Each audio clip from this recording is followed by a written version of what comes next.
This channel does not promote any violent, harmful, or illegal activities. All content provided by this channel is meant for an educational purpose only. SIR আবহে অনুপ্রবেশ নিয়ে নতুন তথ্য নিশ্চিত প্রামাণিকের। বাংলার সীমান্তবর্তী গ্রামগুলোতে অনুপ্রবেশকারীদের বাস। সীমান্তবর্তী গ্রামগুলোর 50% বেশি বাসিন্দা অনুপ্রবেশকারী, দাবি করলেন প্রাক্তন কেন্দ্রীয় স্বরাষ্ট্র প্রতিমন্ত্রী। এসআইআর এর প্রায় 1.5 কোটি ভোটারের নাম বাদ যাবে। বাদ যাওয়া ভোটারদের মধ্যে প্রায় 60 লক্ষ অনুপ্রবেশকারীদের চিহ্নিত করে বাংলাদেশে ফেরত পাঠানো হবে, দাবি করেছেন নিশীথ প্রামাণিক। পাল্টা উত্তরবঙ্গ উন্নয়ন মন্ত্রী উদয়ন গুহ দাবি করেছেন, ক্ষমতা থাকলে কারা বাংলাদেশে অনুপ্রবেশকারী তার লিস্ট বের করুক বিজেপি। 2002 के बाद कम से कम 50% घुसपैठ हुए हैं, जिसमें ज़्यादातर जो है मैं ये कहना चाहूँगा कि जिसमें ज़्यादातर बांग्लादेशी घुसपैठी ही आए हुए हैं। और एसआईआर के माध्यम से आपको धीरे धीरे पता चल रहा है कि कैसे किस तरह से बांग्लादेश से घुसपैठ यहाँ पर होता था। और जो है यहाँ का जो आम नागरिक का जो सुविधाएं है, आम नागरिक यहाँ पर टैक्स देते हैं और उसका सुविधाएं जो है ये बांग्लादेशी लोग ये लेते थे। भारत में, इस देश से जिन मुस्लिम को प्यार है, हम उनको स्वागत करते हैं। जो इस देश की नागरिक पहले से है, जिसका जन्म यहाँ पर हुए हैं, जिसका दादा परदादा यहाँ पर रहे हैं, उसको हम लोग स्वागत करते हैं। लेकिन जो अधिकार के बाहर भी जो बांग्लादेश से घुसपैठ करके यहाँ आते हैं और यहाँ की लोगों की जो टैक्स की बेनिफिट है वो लेते हैं, उनको कभी भी हम लोग समर्थन नहीं करते हैं। नाम বলুক না, এরকম একটা নাম বলুক যে যার বাবার মানে যে ব্যক্তির 30 জন সন্তান আছে এই 3টে অঞ্চলে, ও যদি নাম বলতে পারে রাজনীতি করব না যদি এরকম কোনো নাম খুঁজে বের করতে পারে।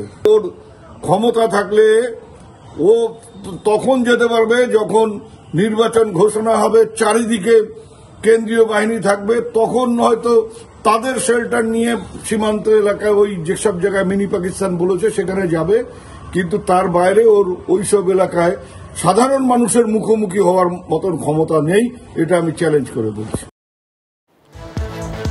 এদিকে এসআইআর শুরু হওয়ার পর থেকেই বাংলাদেশি অনুপ্রবেশকারীদের ভারত ছাড়ার হিড়িক পড়ে গেছে।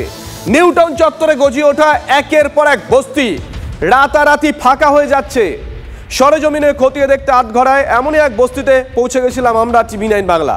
পর পর ঘরে তালা ঝুলছে, ছবিগুলো দেখুন।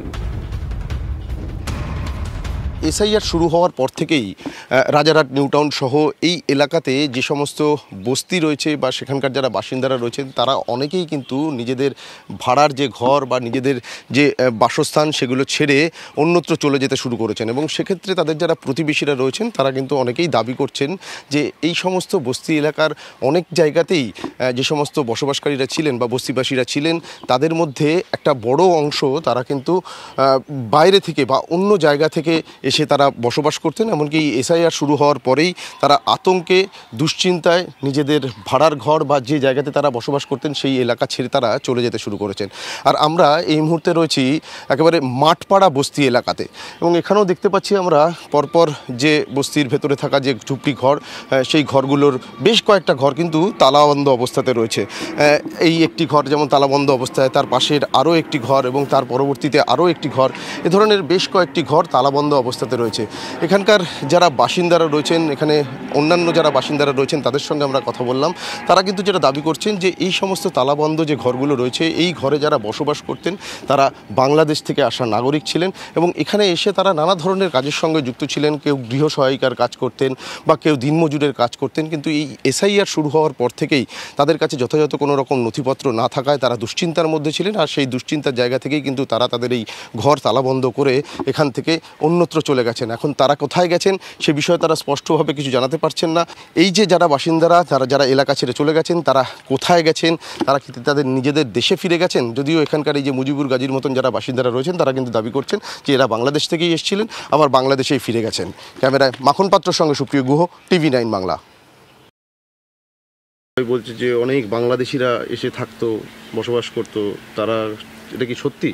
হ্যাঁ, এটা ঠিক আছে। অনেক জায়গায় থাকতো, থাকে তারা এফআইআর সংবাদ শুনি তারা অনেক সবাই চলে যাচ্ছে। এখন তো প্রায় নাই বললেও চলে। পরিবার নিয়ে থাকতো, এই নোংরার কাজ টাজ করতো, কেউ রাবিশ বালির কাজ করতো, বিভিন্ন ধরনের যে কাজ পেতো সেই কাজ করতো। বাংলাদেশ থেকে কিভাবে এসেছিল কিছু সেগুলো জানতে? কেউ দালাল ধরে আসতো, কেউ পাসপোর্টে আসতো, এই বিভিন্নভাবে সব চলে আসতো। ঘর বাড়ি ছেড়ে চলে যাচ্ছে কেন? তাতে ওই এফআইআর হচ্ছে, এনএসসি হবে, এই ভয়ে ধরা পড়ে যাবে তখন, তাই সবাই আগেতে চলে যাচ্ছে। মানে এদের যেহেতু কাগজপত্র নেই তাই না, অনেকে কীভাবে জানি না, অনেকে হয়তো কাগজপত্র করেছিল, তাও তারা ভয়তে চলে যাচ্ছে। এর আগে বহু আগে আমার বাড়ি বাংলাদেশ ছিল, 2 সালে আমি চলে এসেছিলাম। আচ্ছা। আর আমি ওখানে দেশে যাই না, ঘুরতে ফিরতে মানুষ যাচ্ছে, আমিও যাই না। পরিবার নিয়ে এসেছিলাম, আমার পরিবার রাখবো কোথায়, জায়গা ছিল না, আমার ভোটার কার্ডটা হয় নাই। আচ্ছা। আমার কথা ছিল, ওটা হয় নাই। এমনি আমার আধার কার্ডটা রয়েছে, এই তো। যদি যেদিন থাকতে পারি ততদিন থাকলে, আর না পারলে যাইতে আসলে থাকার তো কোনো ইয়ে নেই, দুশ্চিন্তা একটু হবে। ও বহুত দিন আশেপাশে সব ছিলাম, তারা চলে গিয়েছে। আর আমরা এই দেশীয়, আমাদের বাড়ি মালঞ্চে রাজবাড়ি, আমরা এইখানে থাকি ভাড়া। কতদিন ধরে আছেন তো? আমরা আছি 17-18 বছর হয়েছে। আর যারা চলে গেছে তারা কোথা থেকে এসেছিল, কোথায় গেছে? তারা বাংলাদেশে, কেউ বলে কোথায়, এইদিকে কি নাম বলে আমি নিজেই বুঝতে পারি না, বাংলাদেশ ওইদিকে সব বাড়ি। মানে এখানে কি তারা ভাড়া ঘর নিয়ে থাকতো? হ্যাঁ, সব এইসব বস্তি করে এই বস্তিতে থাকতো। বঙ্গে এসআইআর চলছে আর বাংলাদেশিরা পালাচ্ছে। স্বরূপনগরে হাকিমপুর সীমান্তে শয়ে শয়ে বাংলাদেশি দীর্ঘদিন অবৈধভাবে ভারতে বাসের পর এবার পালানোর হিড়িক। ছবিটা একবার দেখুন, বাক্স প্যাঁচা নিয়ে সীমান্তে অনুপ্রবেশকারী বাংলাদেশিরা। এসআইআর এর জন্যই পালাতে হচ্ছে। TV9 বাংলা একেবারে স্বীকারোক্তি অনুপ্রবেশকারীদের। ভারতে কোথায় থাকতেন? ভারতে আমি থাকতাম হাওড়া জেলা, ডোমজুর থানা। ডোমজুর থানা? হ্যাঁ। কি করতেন ওখানে? দিন মজুরি করতাম, এই কাটামোর কাজ, ঘর ভাঙা, বনের কাটাই চলছে। দেশে ফিরে চলে যাচ্ছেন? হ্যাঁ, দেশে চলে যাচ্ছে। কারণ কি? কারণ কি, এসআইআর হচ্ছে, থাকতে পারবো না, আমরা বিদেশি পেটের জ্বালায় আইছি, মজবুরি করে, ওই জন্য চলে যাচ্ছে। ওই জন্য চলে যাচ্ছে। বলছি বাংলাদেশে কোথায় বাড়ি? সাতক্ষীরা। হ্যাঁ, সাতক্ষীরা। আর কতদিন আগে এসেছিলেন? 15 বছর আগে এলাম। এখানে কোথায় থাকতেন? ধুনি, মাজারপাড়া। হ্যাঁ, নিউ টাউন থানা। নিউ টাউন থানা। ও কি করতেন ওখানে? ওখানে কাজ কাম করতাম, বাসা বাড়ি। ও, এখন কি দেশে ফিরে যাচ্ছেন? আর এবার আরো একটা খবর, বড় খবর, অত্যন্ত ইন্টারেস্টিং খবর। মালদায় মাটি শক্ত করতে মরিয়া মিম।